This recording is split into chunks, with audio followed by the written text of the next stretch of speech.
আসসালামু আলাইকুম। আজকে আপনাদের সাথে শেয়ার করব খুবই জনপ্রিয় একটা স্ট্রিট ফুড রেসিপি। এতক্ষণে সবাই নিশ্চয়ই বুঝতে পেরেছেন, আজকে আপনাদের সাথে শেয়ার করব চটপটির রেসিপি। আর আজকে কোনো স্ট্রিট ফুডের অমুক রেসিপি তমুক রেসিপি নয়, আজকে আমি কিভাবে ঘরে চটপটি তৈরি করি সেটাই আপনাদের সাথে শেয়ার করব। আসলে চটপটি বানানোর কোনো ধরা বাঁধা নিয়ম নেই, তবে চটপটি মশলাটা তৈরির কিছু বিশেষত্ব রয়েছে। সেই চটপটি মশলা সহ থাকছে আজকে চটপটির পুরো রেসিপিটি। চলুন তাহলে দেখে নিই। তো চটপটি তৈরির জন্য আমি এখানে 500 গ্রাম বুট বা ডাবলি, যেটা বলে চেনেন আপনারা, বা ডাবলি আমি এখানে 500 গ্রাম সারা রাত পানিতে ভিজিয়ে রেখে 2বার পানি বদলে ধুয়ে নিয়েছি।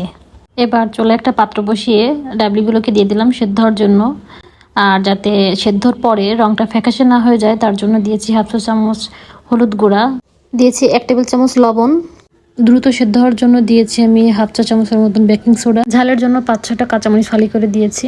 ডাবলিগুলো ভালোভাবে ভেজার জন্য এবং ভালোভাবে যাতে সেদ্ধ হয় সেজন্য কমপক্ষে এগুলোকে 5 থেকে 6 ঘন্টা পানি দিয়ে ভিজিয়ে রাখতে হবে। আমি যেটা করি, ডাবলিগুলো যখন 50% সেদ্ধ হয়ে যায় তখন আমি চটপটিতে ব্যবহারের জন্য আলু ছিলে এখানে দিয়ে দিই, যাতে আলুর ভেতরে লবণ ঝাল দুইটাই ভালোভাবে ঢোকে। তো আমি এখানে 2টা আলু দিয়ে দিয়েছি সেদ্ধ হওয়ার জন্য।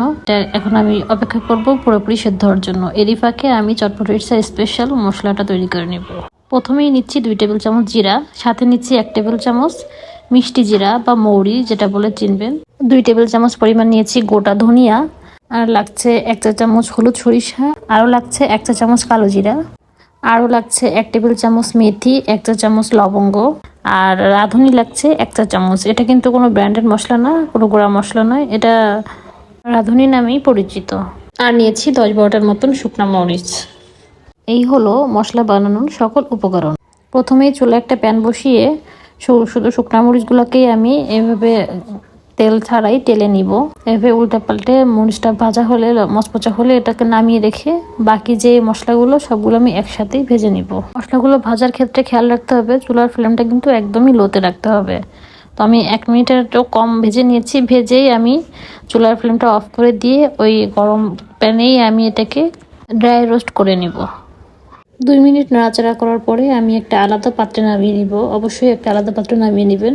তো কিছুক্ষণ বাদে ঠান্ডা হলে আমি এটার ভিতরে 1 টেবিল চামচ বিট লবণ দিয়ে এটাকে খুব ভালোভাবে গুঁড়া করে নিব।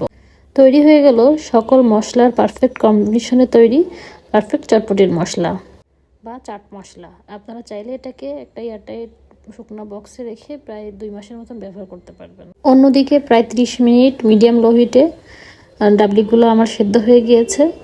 আসলে ডাবলিগুলো এরকম থাকবে, কিছুটা গলে যাবে আবার কিছুটা ডাবলি এরকম শক্ত থাকবে। এটা হাত দিলে গলে যাবে কিন্তু একেবারে গলে মিশে যাবে না। আর আলুগুলো দেখেন একদম পারফেক্ট সেদ্ধ হয়ে গিয়েছে। আর চটপটির জন্য কিন্তু কিছুটা পানি থাকতেই চটপটিটাকে চুলা থেকে নামিয়ে নিতে হবে। আর আমি এখন আলুগুলোকে একটু ঠান্ডা হলে ম্যাশ করে আমি এটার ভিতর মিক্সড করে দিব। এবার চটপটি পরিবেশনের জন্য টকটা তৈরি করে নিব। তার জন্য আমি এখানে কিছুটা তেঁতুল কুসুম গরম পানি দিয়ে ভিজিয়ে রেখেছিলাম 20 মিনিটের মতন। এখন হাত দিয়ে কষলে এটার মারটা বের করে নিব। এখন এই তেঁতুলের টকটাকে টেস্টি করার জন্য আমি এখানে দিচ্ছি 2 টেবিল চামচ পরিমাণ চিনি, আর দিয়েছি তৈরি করে নেওয়া সেই চাট মশলা 1 টেবিল চামচ, আর দিয়েছি 1 টেবিল চামচ বিট লবণ, আর দিচ্ছি একটু ফ্লেভারের জন্য একটা গন্ধরাজ লেবুর রস চিপে দিয়েছি। এটা একদমই অপশনাল, আপনাদের ভালো লাগলে দিবেন। আপনারা চাইলে সাথে পানি মিক্সড করে একটু পাতলা করে নিতে পারেন। আমি চটপটির জন্য এরকম ঘনই রাখি। এখন আমি চটপটিটা পরিবেশন করে নিব। আসলে চটপটি পরিবেশনের কোনো ধরা বাঁধার নিয়ম নেই, তো আমি একজনের পরিমাণে পরিবেশন করে দেখাচ্ছি আপনাদেরকে। একটা বাটিতে আমি সেদ্ধ করে নিয়ে আসি ডাবলি বুট আর আলুর মিশ্রণটা দিয়ে দিচ্ছি। দিচ্ছি কিছু কুচি করে দেওয়া শসা, দিয়েছি পেঁয়াজ কুচি, আর দিয়েছি কিছুটা কাঁচামরিচ কুচি। ঝাল আপনারা যেমন ঝাল খেতে পছন্দ করেন ওরকম ঝাল দিয়ে খাবেন, আমার কিন্তু ঝাল খেতে খুব ভালোই লাগে। আর দিয়েছি ধনিয়া পাতা কুচি, দিয়ে দিয়েছি সেই তৈরি করে নেওয়া তেঁতুলের টকটা। আপনারা কিন্তু এতে পানি দিয়ে পাতলা করে ফুচকার সাথে ব্যবহার করতে পারেন ফুচকা খাওয়ার সময়।